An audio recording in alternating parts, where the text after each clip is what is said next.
In this video, I'm going to show you a way you can better visualize how much money and wealth you're actually losing to inflation. And I'm going to do it with a very simple, one singular change to the gold chart. I'm also going to explain why exactly this change, this specific change, shows us how much wealth we're actually losing to inflation and not the numbers that are reported by the central banks and governments, but how much actual wealth we are losing to inflation. I'm making this video so that people don't continue to be tricked by the people in charge who are benefiting off inflation and who are directly profiting off of all the money printing that is making your wages and your hard earned dollars worth less and less every single day. Now, if you don't know who I am, my name is Steph. I'm from alphaos.com. And what we do is help people, businesses, and super funds invest over $50,000 into precious metals. I make these videos completely for free for everybody else because I believe every single human on the planet should have at least some precious metals inside of their portfolio. The main reason why this specific change to the gold chart shows us a more real and truthful representation of inflation is because one of the big reasons is because you are constantly being lied to by the people in charge about the real inflation rate. The people in charge are incentivized to lower what it actually is and state a lower figure than what in reality it actually is, purely because they don't want to upset people. Even if, for example, the inflation rate was something like 10 or 15% or 20%, something ridiculous, which is what we've relatively seen in the last couple of years after that sickness that I'm not really allowed to talk about. They have underreported that inflation rate. It's something around 6 or 7% at its highest point, especially in Australia. That is vastly unreported. Now, irrespective if people feel it or not, whatever figure these people release, the central banks and all those guys, it will still tick people off if they tell the truth. So they're incentivized to lie and pretend like it's not as high as it is really in reality. This upsets less people because most people have no idea how percentages work. So they blatantly lie to underreport inflation. CPI is calculated by the price difference of a basket of good based over a period of time. Now that period of time is arbitrary. They do it in rolling years, or rolling months sometimes. It depends on which figures you look at. And this is based on a basket of goods. The thing is that the people in charge get to pick that basket of goods. Do you not think that if they wanted to underreport inflation, they would pick a basket of goods that has not risen as much in price? Probably. That's what I would do if I wanted to underreport inflation. And that's what has happened. They really say, oh, it's to get a better representation of inflation because there is actually different markers that you can look at and different bundles of goods that skew the inflation rate because certain goods, for example, go up due to demand or supply shocks, which is understandable, and that would skew the numbers higher. But in general, when they do these figures, they're a bit sneaky. They manipulate the basket of goods to underreport inflation because they think you're stupid, because they think you don't know what's going on. A while ago, $1.60 in Australia for fuel was expensive. And now, whenever I see $1.60 at the petrol station, I have a big grin because it's an absolutely steal now. Back in the day, it was $1.20 that was extremely, extremely cheap. I remember that before COVID when I was a bit younger. Crazy times. You'll never see those prices again. So obviously, that is a far higher rate increase or a percentage increase than 6%. But again, they manipulate the basket because they think you're not intelligent enough. They'd rather and hope that you blindly believe whatever you're told. Yes, inflation was 6%. Irrespective of the fact that houses are like 14 times the average income now, just disregard that. That doesn't count in the basket of goods. Don't worry about it. That's how these things work. Everyday people feel it, and I'm seeing it more and more of people starting to struggle a lot more, especially the middle class. They're saddled with debt, loads and loads of debt, and the prices of regular goods and services are absolutely exploding, especially in recent years after COVID. It's starting to taper off now, but that tapering off is actually something called disinflation. What I mean by disinflation is a lowering of inflation. So prices are increasing still, but they are not increasing at an increasing rate. They are increasing at a decreasing rate, which is Very misleading, and another trick they use to mislead you to believe that they've got the scenario under control. If we're being lied to or misled, or certain figures are being purposefully omitted, how can we correctly determine and get a slightly better gauge on how inflation, or how bad and how intense inflation really is? It's a very, very simple thing to do. Traditional charts show gold as going up. Now that's against dollars. So the value of gold is going up in terms of dollars. In reality, what is actually happening, gold has stayed the exact same. An ounce of gold is an ounce of gold. It's the exact same. It has not changed at all. What has changed is the dollar itself. And it has changed in a negative way. It has lost value. So if I've got something or an asset, which we'll just pretend that the amount of gold in the world stays the exact same to keep it simple. If I've got this many millions of ounces of gold in circulation, and I start off with this many millions of dollars in circulation, a one-to-one pairing, gold would be worth $1 in this very, very stylized example. If I then double the amount of money, there are now more, or currency, I should say. I have to catch myself every now and then. Currency, paper notes, deposits in the banks. If I double this through loaning, which is what the banks do, they loan money into existence. If I double this, then there's more notes that are chasing the exact same amount of gold. This will increase the gold's price, but gold has remained the exact same. So, what has actually happened is that the value of that dollar, by being loaned into existence, more in circulation, that has bid up the price of gold and it has increased its value in terms of dollars. What has actually happened is that the dollar value has gone down. And this is exactly what we've seen from all of human history onward, especially in terms of recently fiat currencies that have come into existence. So, a better representation of how much wealth we're losing to inflation is to flip the y axis of gold upside down. That will better show you how much value you're actually losing in your currency, as opposed to some inflation figure that is kind of questionable from people who are incentivized to lie to you and have been screwing you for years and years and years. So I'll put it on the screen right now using my magic editing powers. And what you'll see is that the gold chart upside down, when the y-axis is flipped, you can directly see how much value we have lost because gold has remained the same. The value of our dollar has gone down. What is the result over the 20 something years of data that I've got here? You can clearly see that there is a consistent and persistent decrease of purchasing power in the Australian dollar. And it's the same for every single currency around the world. The kicker is that the worst performing currencies tend to have a worse and steeper curve downwards. The thing is that the exact same thing is happening to all currencies around the whole world. Every single currency is being vastly debased through credit creation. And by credit, I mean loans. When banks and central banks literally loan money into existence and create it out of nothing, and then charge us interest for the wonderful service of doing so.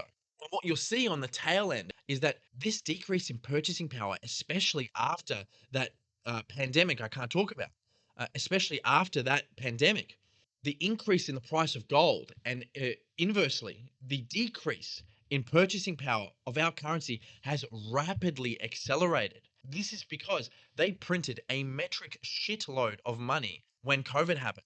And now, as the economy has opened up and people are starting to spend that money, it's bidding the price of goods and services up. It's also bidding the price up of gold and silver, which is, in fact, real money. Gold is like a mirror, it reflects truth. You can't hide it. Yes, the price of both gold and silver are controlled by financial derivatives that are largely influenced by bankers and bullion banks. But eventually, reality has to set in. And in the past couple of years, we have seen that reality start to be set in the price of gold, especially. And no arbitrage. I always believe that in the theory that arbitrage is always close. No arbitrage can last forever. So The continual printing of money, I believe, will continue to increase the value of gold and inversely decrease the value of our money. So, in terms of being a good currency and a store of value, the Australian dollar has not done a good job. The people in charge of the financial system have not done a good job. And it is by design. The inflation is baked into the cake, it is built into the system. It's not a byproduct of the system. Inflation in the modern system is required, and it is required at a increasing rate. And this is why in recent years we have seen the price of gold dramatically increase. I remember 5 years ago when I started buying gold, it was like $2,700 an ounce. And I remember back then going, man, that's a shitload of money. That's a lot of money for an ounce of gold. The thing is over $5,000 now. Absolutely crazy. I literally have an invoice of a kilo of silver for under $1,000. You'll never see that again. I don't believe you will ever see that again. So obviously, our currency, the Australian dollar, is not a great store of wealth.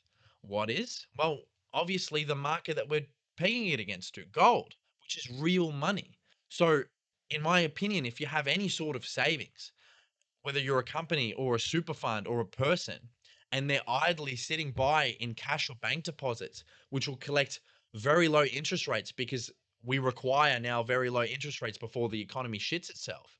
The better option is to store your money and wealth in something that will hold its value, like gold, which has held its value for thousands of years.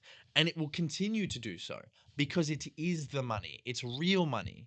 Gold and silver are money, whereas the currency is just a cheap knockoff. And that currency is controlled by people, and its issuance is controlled by both commercial and central banks who don't care about you, who don't care about the struggling cost of living. They don't care. They do not care. They want to continue to inflate by increasing the money supply through debt. They want to indebt you. This is why mortgages are so large in value now. This is why housing prices are getting bid up because they want to continue to indebt people. Because people who are in debt are slaves and they behave better. Mortgages are some of the worst financial products you can sign up for. It literally means death pledge. Mortgage literally means death pledge. Something that I want to very explicitly state is that in the short term, the price of gold is very irrational.